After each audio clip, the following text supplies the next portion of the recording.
the feeling truth of how we relate to people is, very important, and yet it is completely de-emphasized in our society.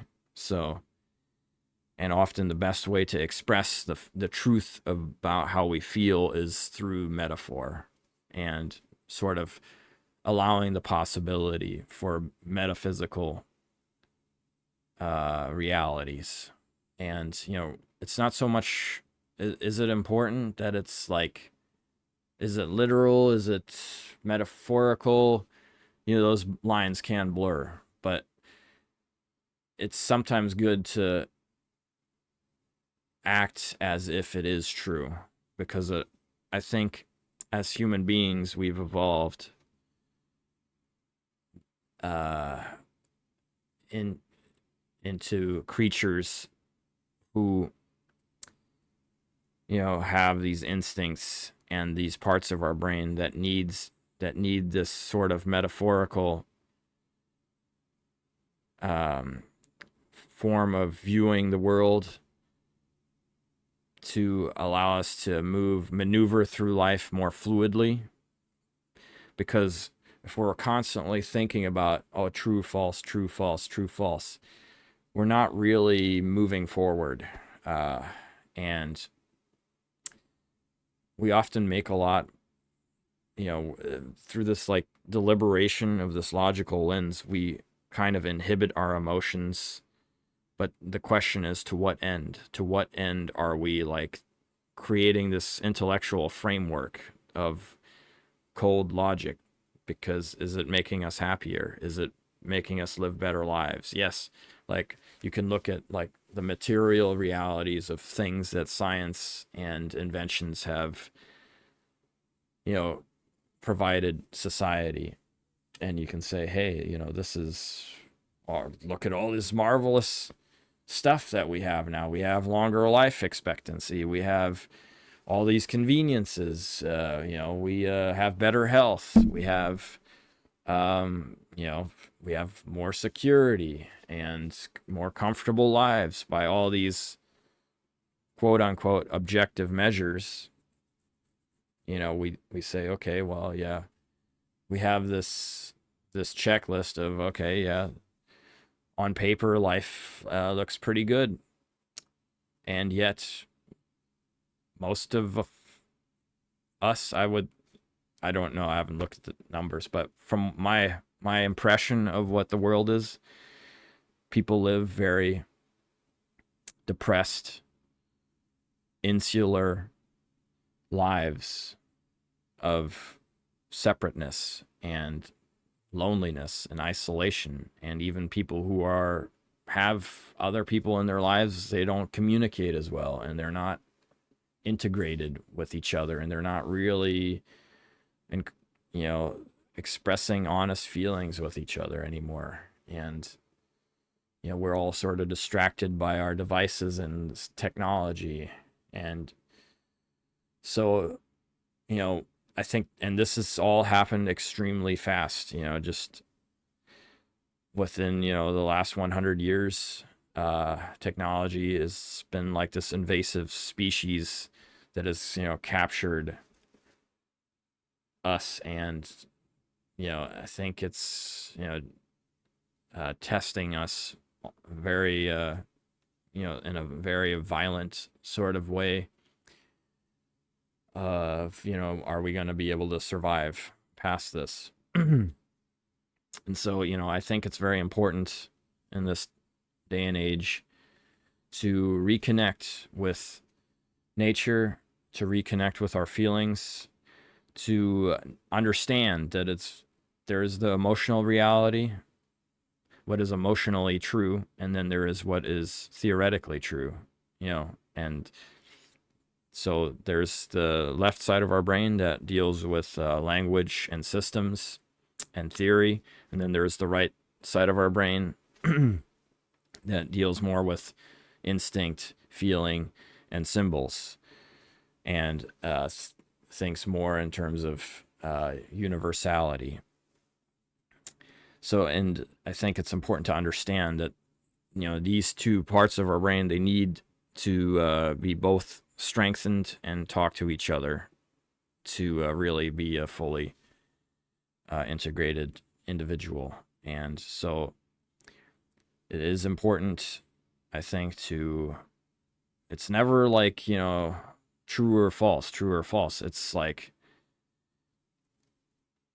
it is very important to be in touch with your feelings, to know, to understand how to proceed in a situation. And it's also important to have the intellect, well established, to be able to express the feeling in a way that makes sense, so that you're not just like moving around in sort of an unconscious way, and just kind of like crashing into things along the way. But also, yeah, but if we don't have the feeling and we just have the intellect, I think then we become very stagnant, and then, then you become a nihilist essentially, because you like, then you just, why do anything? Why not just sort of, be a hedonist, or like, why not just, fulfill pleasures all the time? Why not run and seek pleasures? And then, people sort of live in this cycle of constantly depleting their, their essentially what is happening is their desires are depleted, because they're not really seeking the meaningful experiences. They're seeking to get away from their desires through pleasure seeking. So, people will eat, food that is, delicious and tasty and sweet and whatever, and then they just, fill themselves up to, then they're never hungry. They never experience hunger. And so this is like kind of a good example of how we submerge ourselves into this, to engage in pleasure, to get away from an experience that is telling us something about ourselves, because we sort of evolved to have hunger. It's not natural, I don't think, to never be hungry. It's good. It's good. See, this is what I've learned recently, and sort of by accident, I started fasting, and intermittent fasting, because I realized I'm not very hungry in the morning, and I was always eating breakfast because I thought I should. But what I learned is that by fasting, I become more in touch with my instincts. And what do I mean by instincts? I become more in touch with my desires. I become more in touch, with what this animal body sort of wants. And it's good to sort of be with that and allow this sort of discomfort that we call discomfort to live in us, and because it begins to inform us more about who we are as this animal creature. And it's when we are constantly seeking pleasure, we might be getting, momentary satisfaction, but then we sort of lose track of like, what does this creature actually want out of life? And it dulls our senses, and it dulls our instincts to go out and do things. And the same is true about excessive depletion of sexual energy, because then you're getting this momentary pleasure, but then you're not engaging with the opposite sex, because you're just like, okay, like, I'm doing this thing, and now I'm getting this pleasure thing, and that's good. And then your instincts are like dulled by that, and then you're like, okay, now I've gotten away from the uncomfortable feeling of like having this sexuality that wants to be expressed, and I don't really know how. And I've, gone through this whole like social system that has discouraged me from being expressive in that area whatsoever. And so now I'm just gonna, rub one out every day or whatever, however much you guys do it. And then I will, not have to think about that the subject of the opposite sex anymore, and then I can just go back into my sort of somnambulist state of sleep, walking through life, and not feel like uh like there's this painful desire that is constantly gnawing at me. But but it's like that is what you should pay attention to. You should allow yourself to be uncomfortable. You should allow your hunger to grow every once in a while. You should hold your sexual energy in every once in a while, and or often, to see what happens if you just sort of sit with it and you don't constantly deplete yourself in these areas. And I mean, the same thing is true with excessive media use. You're just constant. Why are we looking at these screens all the time? Because it's uncomfortable to be bored. Well, what happens if you just sit in your room quietly, or you go out for a walk and you don't put in earphones, you don't listen to music, you just sort of experience life and see what happens inside of yourself? Because there's like a world of feelings that needs expression.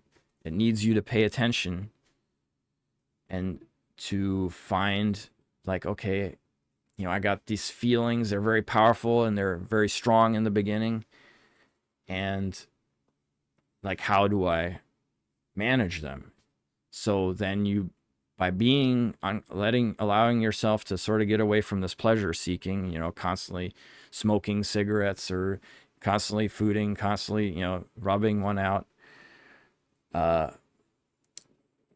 not engaging in these activities, you become more in touch with who you are as a human being, because brings you back to your drives, your urges and your desires. And by abstaining from these short-term sort of things, short-term pleasure shortcuts, now you're like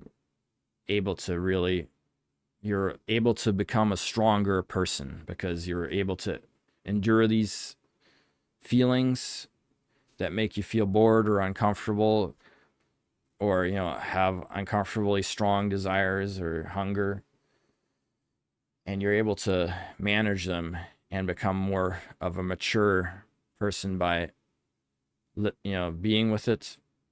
At first it's going to be more uncomfortable, because you're not trained, you have not trained this muscle of not using all these things as a distraction or a crutch, or something to get away from these uncomfortable feelings. And now you're growing it, and you're become more powerful, and you begin to respect yourself more, because you're able to say, hey, I want this stuff, but I don't have to have it. And then you're able to engage with people in a much more interesting way, because you're interesting and authentic way, because you're able to manage your communications, because you're able to communicate within yourself, and you begin to pay your attention is going to be more focused with the things that you engage in, because you're going to operate on a more instinctive feeling level, and you're going to have the strength to not go out there and be destructive, because you've now practiced some restraint, and you've become a strong adult. This is for men and women. You've become a strong adult who can manage this inner child that wants to, like, I just want to consume, and I want to like seek pleasure and stuff. but you realize, okay, yeah, but that none of that makes me feel good at the end of the day. I just, when I go to sleep, I just feel like, what the fuck did I do with my life today? I pissed it all out of, the window. And instead, if you can go to sleep hungry and filled with desire, then you begin to become a human being that is not seeking pleasure, but you're gonna find more and more ways of fulfilling your life and your needs and social needs, your creative needs, and your maybe your needs as a career. You might want to change your career, and because you're like, okay, I can be uncomfortable for a little while. I can make less money. Maybe I can start working on a job that really, or do some kind of work in my community that really makes me fulfilled, because I can let go of all this comfort that I think that I need. I don't need any of it. I can be uncomfortable and live below my means, and endure all this, but now I get to have a more satisfying career because I don't need this validation of financial success.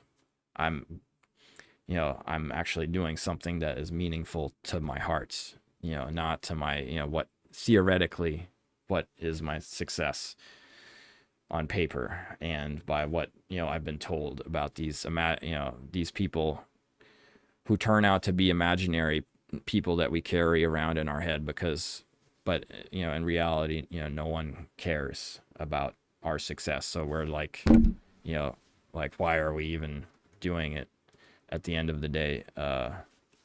Just because to please some like internal parent or teacher that no longer exists or cares about us, just like continue to be these, workaholics or whatever. And anyhow, so yeah, this is a bit of a long rambling video, but it was fun to just sort of like maneuver through this to see, what would come out. Probably lost most of you, or yeah, along the way. And so I mean, I did this all to answer this comment here. I don't know if it answered your question here. To what extent do you still require empirical evidence to accept theories like Carl Jung? I came from your video where you explained you initially rejected religion because there wasn't empirical evidence validating it. You seem intellectually honest, so I'd very much like to know what now guides you to accept or reject different frameworks or theories. Is it perhaps based on if the theoretical proof is useful to your personality? So yeah, I mean, it is. I think, science is great. I love science, but to live a meaningful life, we have to go inside, and science is something that is sort of theoretical and outside, and um,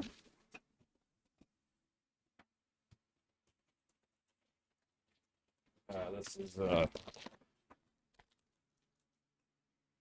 Myth of Sisyphus by Albert Camus. I haven't read it yet, but it's absurdism, which I've studied it a little bit on YouTube, and essentially, I think his premise is that we live in a life is meaningless, so like just enjoy life. And I disagree with that a little bit, because I don't think life is meaningless if we go into our feeling self, and maybe life is meaningless through the intellectual framework. You can't really justify anything when we're purely thinking through a theoretical lens. But once we come in touch with our feelings, then all of a sudden,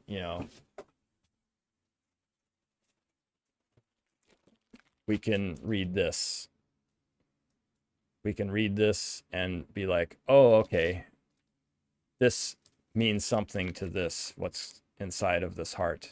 So, you know, I don't know if that answers your question, but maybe it sort of gives you something to think about. Maybe it's not so important for me to answer your question, but to say, hey, there's a different way of looking at this entire subject of what is true and what is false. And you know, how do we value life, and what is it?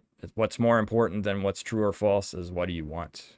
What do you want out of this life? Because you're only going to have, you know, maybe 90 years if you're lucky to find that out. And if you just want everything to be empirically true, yeah, I mean that's good to you know, help us along the way in some senses. But what's important is not how true it is on paper, but how true does it feel when we engage with it, and how fulfilling is it when we you know, look back at our life and say, hey, you know, did I do anything in this life, or was I just some fucking guy who, you know, made some money and then had no relationships and just sort of felt empty inside, and you know, had thoughts of, you know, misery throughout existence, because it's like I didn't, you know, we didn't allow ourselves to be a human being that, you know, has evolved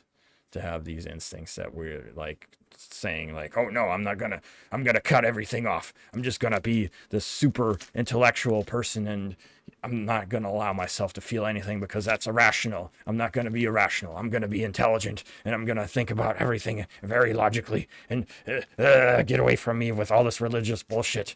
I don't want to, you know, I don't want to believe anything that's untrue. Well, you know, don't believe it, just feel it. Don't believe.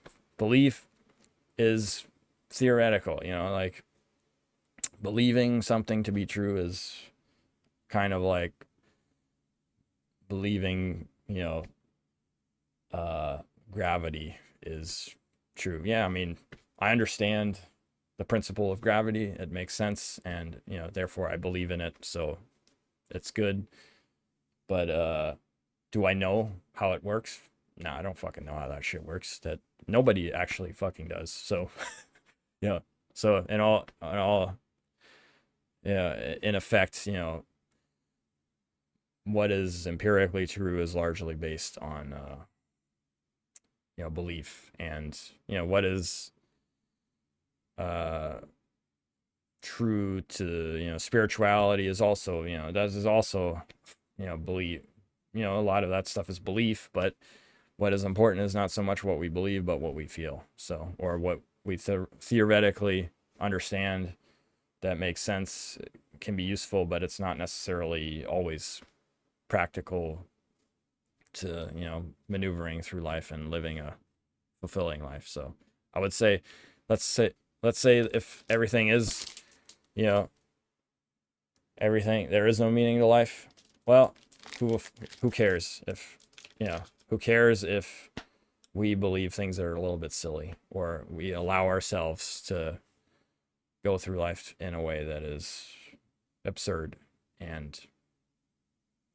but beautiful and joyful to us. So, you know, maybe, you know, having fun and letting ourselves be a little bit spiritual and religious is not, you know, such a big thing, you know. Yeah, anyhow.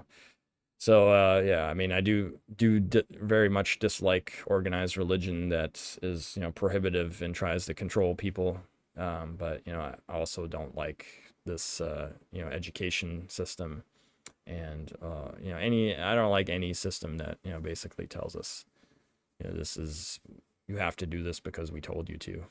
And, you know, you know, personally, I think spirituality is a personal thing, and we should do what feels right, essentially. So that is how I decide to live my life. And it's not so much about how do I decide what's true or what's false.